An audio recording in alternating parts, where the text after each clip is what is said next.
Hello, my name is Mike Redling, and I'm a Navionics Marine Specialist here in Florida.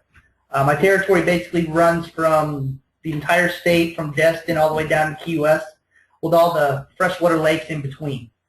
Thank you guys for joining me today for this webinar, Fish Anywhere with just one chart. I've gone ahead and muted everyone just to cut out the background noise a little bit. But if you have any questions, please feel free to type them into the chat box down in the bottom right corner, and I'll answer them when I'm done. If I don't get to your question for whatever reason, I'll email you later on with the answer and try to take care of it that way.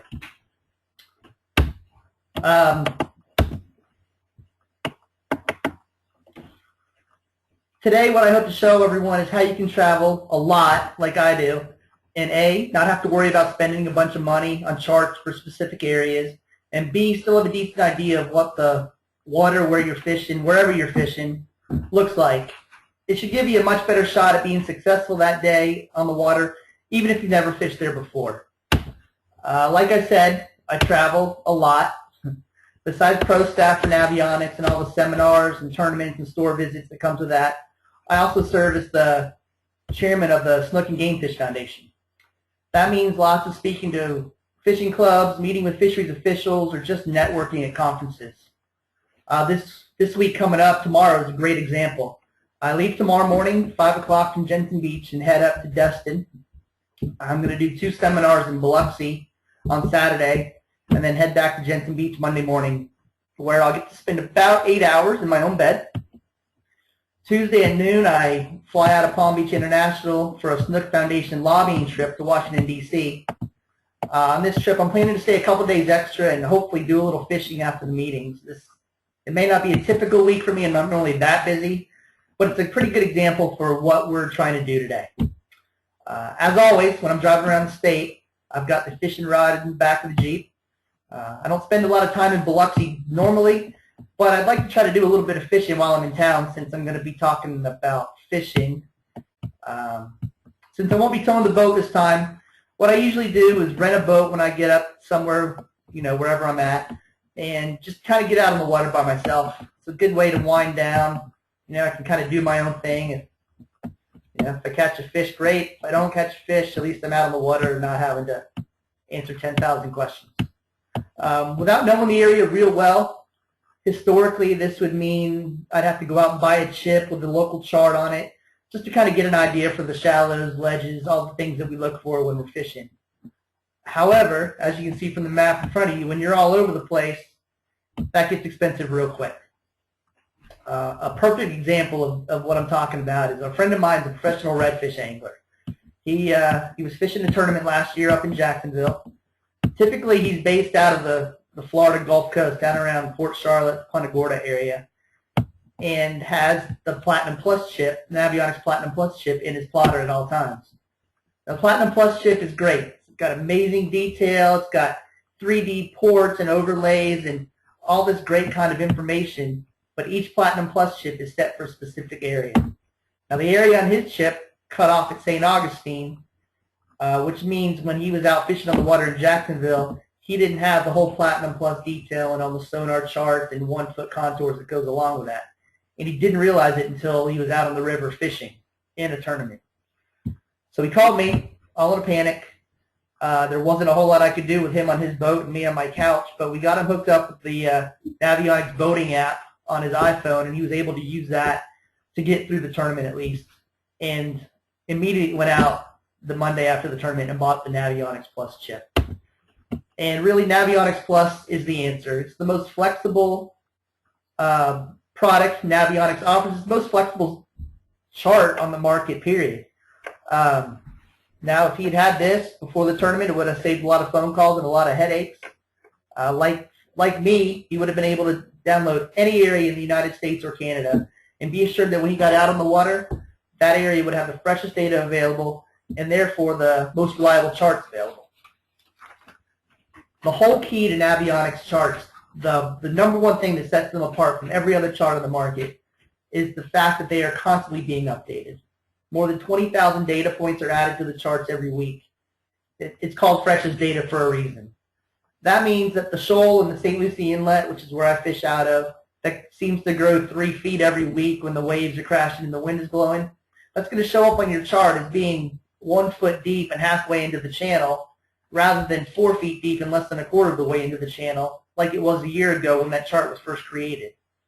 The ability to update those charts and follow that shoal as it grows and begins to impede into the channel is huge. I mean, think about the asset for boaters who either use that inlet a lot, never use that inlet, fishermen, anybody who's used to, cutting inside the red buoy, all of a sudden that sandbar has moved out and there's no cutting around that red buoy.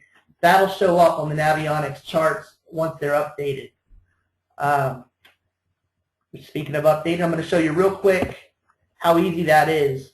We're going to go over here to the Navionics website. We are going to stick our Navionics Plus chip into our computer, either the USB port or the card reader slot. And that should cause the chart installer to automatically pop up. There it is. And we've already downloaded it, so we shouldn't have to download it again. Here we go.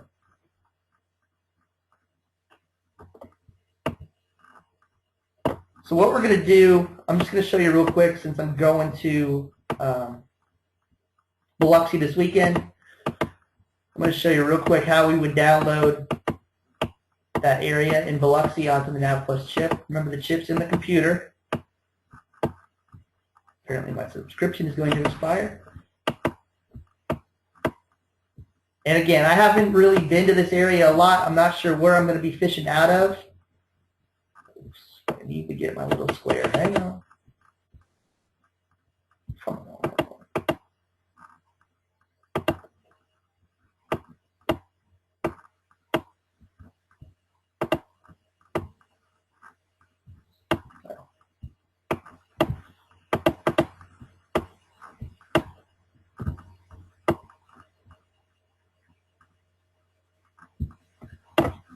You're going to click on the download part here. There's my square. We're going to make it smaller so that it actually kind of fits where I want to go. So basically you put this square over the area you want to download. I wouldn't make it too big because, like I said, these are 2 gig cards. So we're going to go in a little bit. Focus a little bit more on Biloxi.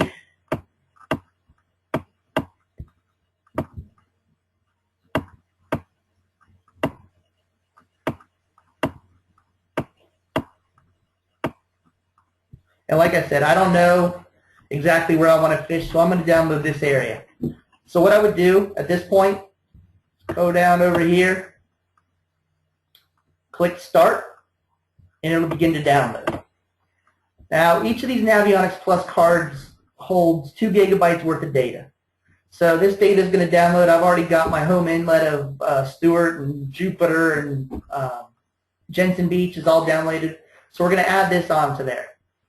When you're done with an area and you don't, I'm probably not going back to Biloxi for another year or so. So when I'm done on Monday, I'm going to just come back, erase Biloxi off my chip, free up some space, and I'll be able to add some new things. And just to kind of give you an idea of what the difference is, why we're downloading, updating areas, we're going to go back to the Navionics homepage and go to the web app. Now this, and since we're here, we'll go right to my home inlet.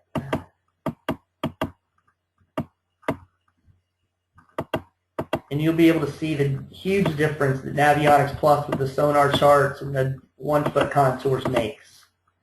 So this is my inlet. This is the St. Lucie inlet. This is a little spot called Hole in the Wall. Favorite spot for everybody because of this. Each one of these lines represents a 1 foot contour. So from right here where it goes from 2 down to 12, that's basically a 10-foot drop. And as you can see, the lines are pretty close together. So it's a pretty steep 10-foot drop. Kind of move along the shoreline, you can see it goes from 1 to 10 and 15 in some spots, and 4 and 5 up against the hole here with a 10-foot hole. This is exactly the kind of things that we're looking for when we're fishing a new area. I happen to know there's snook right here right now, so you're catching them Saturday. But when I go to somewhere like Biloxi or Washington, D.C. or wherever, this is the kind of structure and depth that I'm looking for.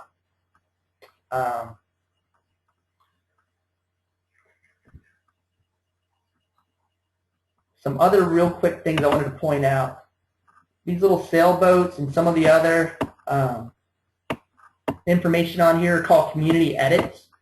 These are actually put in by Navionics users, you, me, people who happen to be out and about, and they're just information that's added to the chart.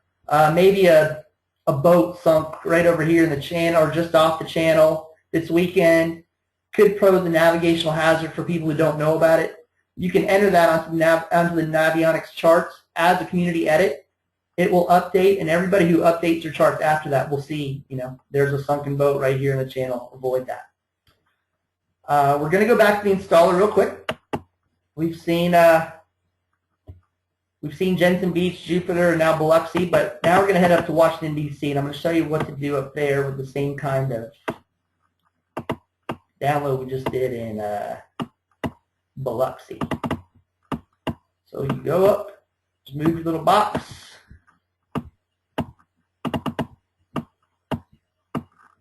I think for these purposes, let's do Bay Bridge south and then over to the Potomac River. How about that?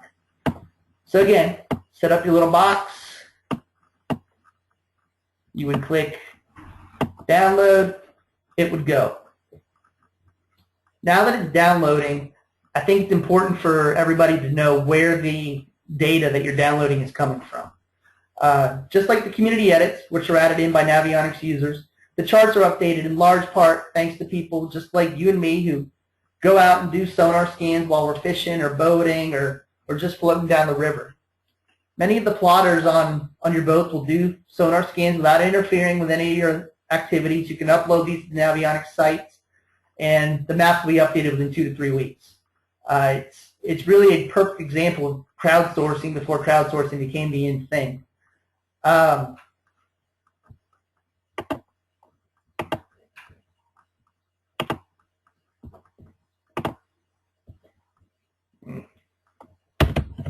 going to skip ahead here real quick, and I want to show you real quick what sonar scans, what you and I do when we do sonar scan.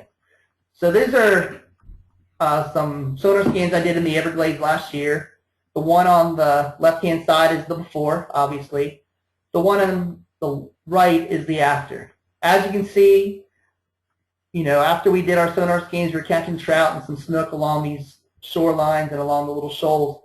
While we're doing that, we're doing sonar scans, and you can see we built in some depth contours. From the one on the left to the one on the right, you can definitely see a little more definition, a little more detail, which is huge, especially in the Everglades where things are so shallow and you kind of need to have an idea of what you're looking at. Here's another example. This is Mormon Key, again over just outside of Chokoloskee. Again, left is before, right is after.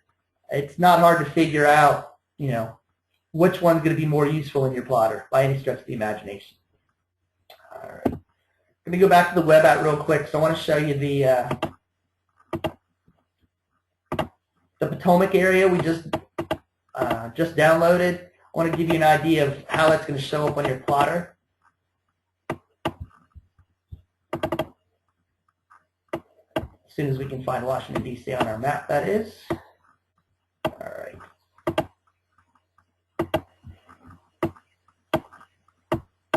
So you've seen how easy it is to download an area. Now I'm going to show you kind of what that area looks like up here as well, just to kind of give you some more sonar scan and depth contours and sonar charts, that type of thing. Now we talked about the contours in the St. Lucie Inlet and kind of what we were looking for along the side there where the snook were. I'm seeing things that say submerged piles right here. I'm seeing contours that come out and down from the shoreline. There's a wreck right over here. There's a hole that goes from 6 to like 14 feet. All of this looks like perfect territory to be throwing some sort of bait out there and looking for a striper or something along the way. But the point is, this is exactly what's going to show up on your plotter when you download the Potomac River area and stick it in your, put your Navionics Plus chip in the plotter for you. Huge detail, hugely helpful.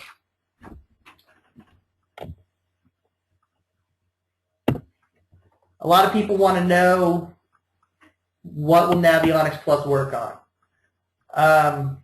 It'll work on almost every chart plotter out there. You know, Fruno, Humminbird, Lowrance, Ray Marine, Simrad, all of these will run your Navionics Plus chips. Almost all of them will do sonar scans very easily. If you have any question or you're not sure if your plotter will run it, you can always come to the home page, the Navionics homepage. Go to the link here that says compatibility. We are definitely in the Americas. And here's a PDF. And what this PDF is going to show, all the plotters. Navionics Plus is the column over here in the middle. And you can see that it works with almost every plotter on the market. There's 2 pages of this. So again, if you have any questions, this is the easiest way to answer them. And this, again, this is the question I get asked a lot when I'm at boat shows. I always have my compatibility guide when I'm at boat shows. The other thing I wanted to talk to you about real quick, the final thing I guess I wanted to talk to you about real quick, is now there's a new product that's just barely out on the market, if it's even on the market yet. It's called Navionics Plus Preloaded. Now I told you the Navionics Plus chip is 2 gigs and basically comes empty. You put the chip in your computer, you add the areas you want to fish. You know, if you run out of room, you erase some areas, add new areas. The preloaded, Navionics Plus Preloaded, is a little bit different and a whole lot easier, I think. It comes set up with the entire United States and Canada chart already on the chip. If you just open the package, stick that chip in your plotter, you're going to have charts. You're going to have charts for the entire U.S. and Canada on there. But if you want the detail, the sonar charts, those 1-foot contours, those community edits, you can take that chip, put it in your computer, and then download, again, whichever area you want. And then you'll have, like I said, the detail for all the important things that we're looking for when we're fishing and boating. It's like I said, it's the exact same thing as the Navionics Plus chip. It just adds a little bit more ease to people who just want to open things and put them in their plotters and not deal with the computers. That's really the latest and greatest about Navionics Plus and Navionics Plus Preloaded. If anybody has any questions, please feel free to enter them in the chat box, or like I said, I can get to them afterwards and I'll just email you. Thank you again. Appreciate everybody attending the webinar. Hopefully you learned something. I will talk to you later. Thank you very much.